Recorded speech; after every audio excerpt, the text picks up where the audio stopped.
ever get that feeling, that like unsettling feeling that your safe community maybe isn't as safe as you thought. Yeah. That's kind of what happened in Bel Air, Maryland. Uh-huh. When a 37-year-old single mom, Rachel Morren, vanished on a hiking trail, Right. one that she knew really well. Wow. And as they investigated, the story just got weirder and weirder. Really? We're going to do a deep dive into Rachel Morren's case today. Okay. Look at all the details and the people involved. Okay. And especially that DNA evidence. Yeah. That links this case to a crime all the way across the country. Oh, wow. It's a case that really makes you think about how crime can happen anywhere. Right, right. It doesn't matter how safe you think your town is. So who is Rachel Morren? Yeah. Sources paint this picture of her as a woman who was super dedicated to her 5 kids. 5 kids. 5 kids, yeah. Wow. The youngest was 8 and the oldest was already 18. Okay. She had her own cleaning business so she could be there for her kids, but also, make a living. Yeah. Right, of course. So she was busy, her. And it wasn't just her own family. The family she cleaned for, the Waltzes, said she was like a daughter to them. Really? Even like a surrogate grandmother to their kids. Wow, that's a close relationship. Like a close relationship, yeah. Yeah. Sounds like she really put her heart into everything. Her family, her work, even her fitness routine. Oh, yeah. She was a regular in the tanning salon, loved to work out, Uh-huh. even kind of bragged about how fit she was. Okay, so she was into fitness. Yeah, makes sense. She was trying to live her life to the fullest, Yeah. balancing being a mom with still having her own time. Yeah, for sure. And then you've got this new boyfriend, Richard Tobin. Okay. They'd only been dating a few days, but it seemed pretty serious. Facebook official already. Wow, that's fast. New relationships can be intense, right? Yeah, totally. Especially at the Temperaments. beginning. Like the Waltz family said she seemed a little distracted in the days before she disappeared. Uh-huh. I can see that. Which honestly isn't that weird when you're, caught up in a new romance. Right. Right. So let's go back to August 5th, the day she disappeared. Correct.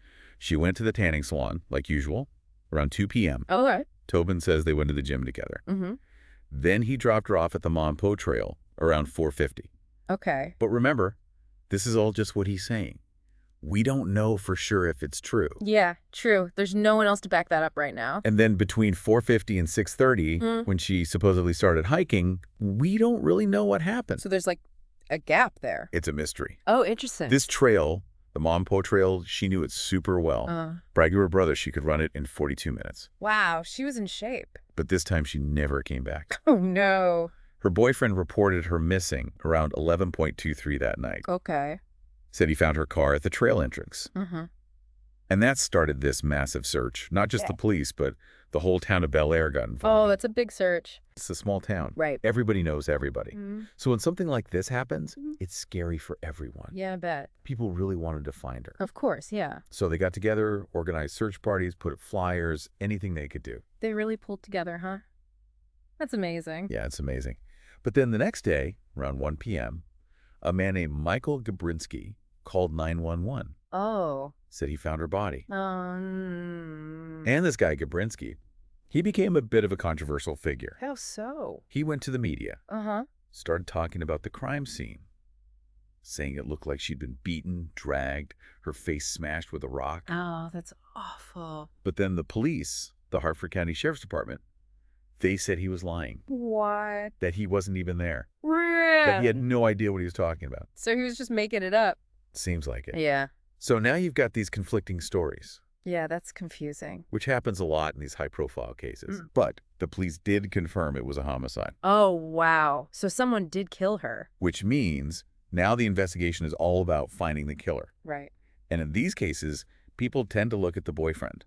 Especially with his past charges. Social media was all over it, Mhm. speculating about if he did it. Uh-huh. He even posted on Facebook saying he loved Rachel and would never hurt her. But sometimes, the past can be a warning sign. Yeah, you have to wonder. It doesn't mean he's guilty, but it's something investigators have to think about. Right, of course. So we've got this scared community, a missing woman who's been murdered, new boyfriend with a past, and then things get really crazy. Oh, what happened? DNA evidence from Rachel's body comes back with a match. Okay. Not to Tobin, Uh-huh. but to an unsolved home invasion and assault of a young girl in Los Angeles. Los Angeles? Los Angeles. Wait, how? Thousands of miles away. How is that even possible? It's insane. This local tragedy just turned into a potential national crime spree. Wow. That's unbelievable. The police held a press conference, Uh-huh. shared this crazy DNA evidence. Okay. They even released video footage of the suspect from the LA home invasion, Oh, wow. asking the public to help identify him. I see. Hoping someone recognizes him, right? Exactly. It's a perfect example of how technology and getting the word out can help solve these crimes. Yeah, for sure. But there's so much we still don't know. Like what? Is this guy still in Maryland? Yeah. Was Rachel's murder him getting more violent? Mm-hmm. And why Rachel? Did he pick her for a reason, or was it just random? That's what they're trying to figure out. It's a lot to think about. It is. We were talking about that DNA match that links Rachel Morren's murder to a home invasion in Los Angeles. Yeah.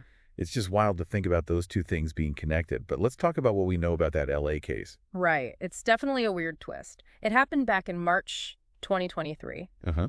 And the police said a young girl was assaulted. They haven't said much else about it, though. Probably to protect the victim, right? Yeah. And it said the investigation can keep going. It's scary to think this guy might have gone from assaulting a young girl in LA to killing Rachel just a few months later. It makes you wonder if he's getting more violent Right. and if he might be doing this all over the country. Like a traveling criminal. Yeah. But we don't know that for sure yet. Right. We just don't have enough information. It's still early in the investigation. It's just bizarre how he even ended up in Bel Air. Right. It's not exactly a place you'd expect someone to just pass through from LA. Yeah, Maybe there's some connection we don't know about yet. possibly. Like family. Or friends. Or something else that drew him there. Yeah, who knows? The police will be looking into all of that. You mentioned they released footage of the suspect from the LA home invasion. What did we see in that? It wasn't very clear, Okay. but you could see him leaving the house. He had on a dark hoodie, jeans, sneakers. Mm-hmm. He had a bag, too. Maybe it was stolen stuff in it. Could be. The police put it out there, hoping someone would recognize him. It's crazy. They have the footage, the DNA, but still no name. Right. It's like he just came out of nowhere. The DNA didn't match anyone in their databases either. Yeah. It shows you the limits of DNA sometimes. Oh, so. It's only helpful if you already have the guy's DNA on file. Makes sense. So now they really need the public's help. To put a name to the face, right? Exactly. Someone might remember seeing him. Even a small detail could help. At the press conference, the police were clear. They think he acted alone.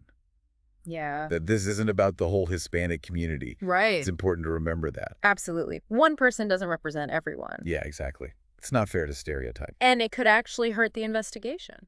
So they're asking people to be careful, especially on trails. Walk with a friend. Don't be distracted by your phone, things like that. Yeah, good advice. And trust your gut. Right. If something feels wrong, call the police. It's good advice for all of us. For sure. You could have fun, but you have to be smart too. Through all of this, we have to remember Rachel's family. Oh, absolutely. They're going through so much. Planning a funeral, taking care of 5 kids, This is unimaginable. and all without life insurance to help. I saw that GoFundMe page for them. Yeah. Her sister said they just lost Rachel's baby niece too. Oh, no. Just days before Rachel was murdered. So much grief for one family to handle. It's truly heartbreaking. Yeah, this whole thing has shaken the Bel Air community. And the whole country is watching. Everyone wants answers. They want justice for Rachel. It's a reminder that even in these small towns, things happen. We need to look out for each other. Definitely. The world can be unpredictable. It also shows how powerful DNA technology can be. Yeah. Think about it. It connected these two seemingly random crimes thousands of miles apart. Right. It might never have happened without that. It makes you think about those national DNA databases. And how important it is for police to work together, even across states. Absolutely. This is a great example of how science is changing investigations. Things that were impossible before are possible now. So what's next? Well, the investigation goes on. Right. Every lead, every piece of evidence, they won't stop until they find Rachel's killer. And hopefully people will keep talking about it. Keep sharing information. Someone out there might have the key to solving this. It could be anything. A tiny detail, something they think doesn't matter. It could be everything. It could be the thing that brings Rachel's family peace. Closes this case for good. This case, it really makes you think, Yeah. will they catch this guy? Will Rachel's family get justice? And how do we balance living our lives, you know? With staying safe. Yeah. And what about all this new technology? How does that fit in? Big questions, for sure. Heavy stuff. We'll be back to talk about that more after a quick break. This whole case, it just makes you think Yeah, definitely. about, on the one hand, we've got all this amazing technology like DNA analysis that can solve crimes across the country. Mhm. But it's like, is anything safe anymore? Even a small town, It's a good question, and I think it's something a lot of people are thinking about. especially if you like to hike or be outdoors. Exactly. Like, be aware. Trust your instincts. If something feels wrong, it probably is. Exactly. It's about finding that balance, Yeah. living your life, but also being smart about it. For sure. And we can't forget about Rachel's family. Oh, absolutely not. They're dealing with the grief, the investigation, knowing this guy's still out there. It's a lot to handle. And the whole DNA thing adds another layer to it. Yeah. It's incredible that it can connect these crimes, but it also makes you think about privacy. Yeah, for sure. Like, No. what about our genetic information? Where do we draw the line? That's a big question. And this case really brings it to the forefront. It does. DNA databases can be so helpful for the police, but we have to be careful. Right. We don't want our privacy violated. It's a tricky issue. There are no easy answers. Definitely not. It's like every time we make some big technological jump, there are these new challenges that come with it. Yeah. It's something we have to figure out as a society. This case also shows how important it is for people to get involved. Absolutely. Remember, it was a tip that led to Rachel's body being found. Right. And it's probably going to be another tip that helps catch the guy. We can all do our part. Exactly. We're all in this together. So we've talked a lot about this case. What are the big takeaways for our listeners? What can we learn from this tragedy? Well, I think the biggest thing is just to be aware of your surroundings. Yeah. No matter where you are, trust your gut and take steps to be safe. It's better to be safe than sorry. And like we've been talking about, the Rachel Morren case really shows us both the good and the bad that can come with DNA technology. It's a powerful tool, but we have to use it responsibly. Definitely. This case also reminds us that there's still bad things happening out there. Yeah. We need to look out for each other and support each other, especially when things like this happen. It's the only way we'll get through it. This story isn't over yet. The investigation continues. Uh-huh. There are still a lot of unanswered questions. Yeah. But Rachel Morren's life and what happened to her has made a big impact. It's making people talk about safety, about justice, about how we use technology. And those are all important conversations. If you have any information about this case, please call the authorities. It doesn't matter if you think it's small or not important. It could be the missing piece of the puzzle. We'll keep following this story as it develops. Yeah. We'll keep you updated on any new information. Thanks for joining us for this deep dive. We'll see you next time.